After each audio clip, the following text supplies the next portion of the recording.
To Jesus. மகிமை. 1 ராஜாக்கள் 8வது அதிகாரம் 11வது வசனம். கர்த்தருடைய மகிமை ஆலயத்தை நிரப்பியது.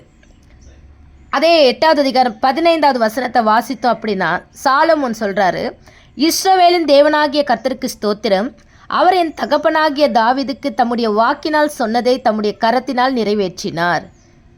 ஏன் சாலமோன் சொல்கிறார் அப்படின்னா, சாலமோன் ஆலயம் கட்டினார்.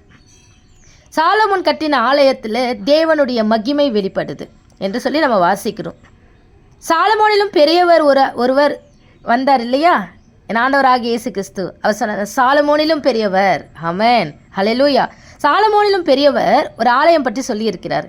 யோவான் 2வது அதிகாரம் 21 அவரே தம்முடைய சரீரமாகிய ஆலயத்தை குறித்து பேசினார். அப்போ ஆலயம் அப்படிங்கிறது தம்முடைய சரீரம். ஹல்லேலூயா. இயேசு கிறிஸ்துவானவர் ஆலயமாக உலாவினார். அநேக அற்புதங்கள், அநேக தேவனுடைய வார்த்தை, தேவனுடைய பிரசனம் அவர் சரீரத்துக்குள்ளே மகிமையாய். ஹல்லேலூயா. அப்போஸ்தலர் 7:47 சாலமோனோ அவருக்கு ஆலயத்தை கட்டினார், ஆனால் சாலமோன் ஆலயமாக மாறவில்லை. ஹல்லேலூயா. சாலமோன் ஆலயம் கட்டினது உண்மைதான். இப்போவும் நம்ம ஆலயம் கட்டுகிறது, ஸ்தோத்திரம். ஆனால் அதை காட்டிலும் ஆலயமாய் நாம் மாற வேண்டும் என்று சொல்லி தேவன் விரும்புகிறார். ஹல்லேலூயா. 1 கொரிந்தியர் 3:16 வாசித்தோம் அப்படின்னா, நீங்கள் தேவனுடைய ஆலயமாய் இருக்கிறீர்கள் என்றும் தேவனுடைய ஆவி உங்களில் வாசமாய் இருக்கிறார் என்றும் அறியாதிருக்கிறீர்களா? அப்போ ஒவ்வொரு ஞானஸ்தானம் பண்ணப்பட்ட ஒவ்வொரு கிறிஸ்துவ பிள்ளைகளுடைய சரீரம் தேவனுடைய ஆலயமாக இருக்கிறது. தேவனுடைய ஆவி உங்களில் வாசமாக இருக்கிறார். ஆமென், ஹல்லேலூயா. 1 கொரிந்தியர் 3:17 வாசித்தோம் அப்படின்னா, ஒருவன் தேவனுடைய ஆலயத்தை கெடுத்தால் என்று சொல்லப்பட்டு இருக்கிறது. ஹல்லேலூயா.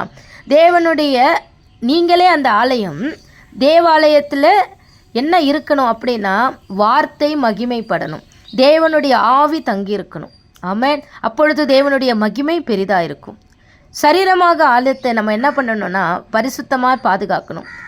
யோவான் 5:41 வாசிக்கும் பொழுது, நான் மனுஷரால் மகிமையை ஏற்றுக்கொள்ளுகிறதில்லை, மனுஷனாலே மாத்திரம் வருகிற எந்த மகிமையும் தேவன் ஏற்றுக்கொள்ளுகிறதில்லை. ஆமென். ஏன்னா அவர் இந்த உலகத்தில் வந்து சொன்னது, என் மகிமைப்படுத்துகிறவர் பரிசுத்த பிதா, என்னை குறித்து சாட்சி கொடுக்கிறவர் அவர். ஆமென். எல்லாவற்றிலும் அந்தரங்கத்தை, எல்லாவற்றிலும் நம்முடைய எல்லா அந்தரங்கங்களையும் தேவன் பார்த்து கொண்டே இருக்கிறார்.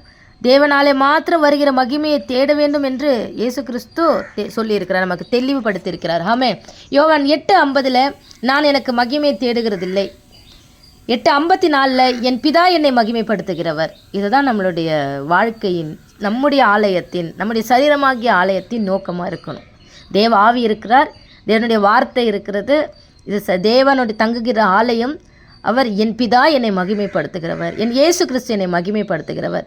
ஆமென், ஹல்லேலூயா. யோவான் 12:22 வாசித்தோம் அப்படின்னா, இயேசு கிறிஸ்துவாகிய ஆலயம் பிதாவை நோக்கி, பிதாவே உமது நாமத்தை மகிமைப்படுத்தும் அப்படின்னு சொல்லும் பொழுது, அப்பொழுது மகிமைப்படுத்தினேன், இன்னமும் மகிமைப்படுத்துவேன் என்கிற சத்தம் வானத்திலிருந்து உண்டாயிற்று. வெளிப்படுத்தின விசேஷம் நம்ம வாசித்தோம் அப்படின்னா, பரிசுத்தம் உள்ளவன் இன்னும் பரிசுத்தமாகட்டும், நீதி செய்கிறவன் இன்னும் நீதி செய்யட்டும். அப்போ இன்னும் பரிசுத்தம், இன்னும் நீதி, இன்னும் மகிமைப்படுத்துவேன். ஆமென், ஹல்லேலூயா. நாம் தேவனுடைய ஆலயம் என்பது எந்த நேரத்திலும் எந்த நாளிலும் மறக்கக்கூடாது. ஹல்லேலூயா. தேவனால் வருகிற மகிமையை நாம் விரும்பணும். என்னுடைய சரீரத்தின் கிரியைகள், நடக்கைகள் மூலம் என் தேவனுடைய நாமம் மகிமைப்படணும். வார்த்தை மூலம் தேவனுடைய நாமம் மகிமைப்படணும். பூமியிலே தேவனுடைய வார்த்தை மகிமைப்படணும். அது என் மூலம் மகிமைப்படணும். மரணமோ ஜீவனோ எதுவாக இருந்தாலும், நன்மையா என்ன காரியம் இந்த உலகத்தில் வந்தாலும் சரி, என்னுடைய வாழ்க்கையை தேவனை மகிமைப்படுத்தக்கூடியதாய் சாலமோன் ஆலயத்தில் காணப்பட்ட தேவனுடைய மகிமை நமக்குள் காணப்பட வாழ்க்கையை தேவனுக்கென்று அர்ப்பணிப்போம். கர்த்தர் நாமம் மகிமைப்படுவதாக. ஆமென்.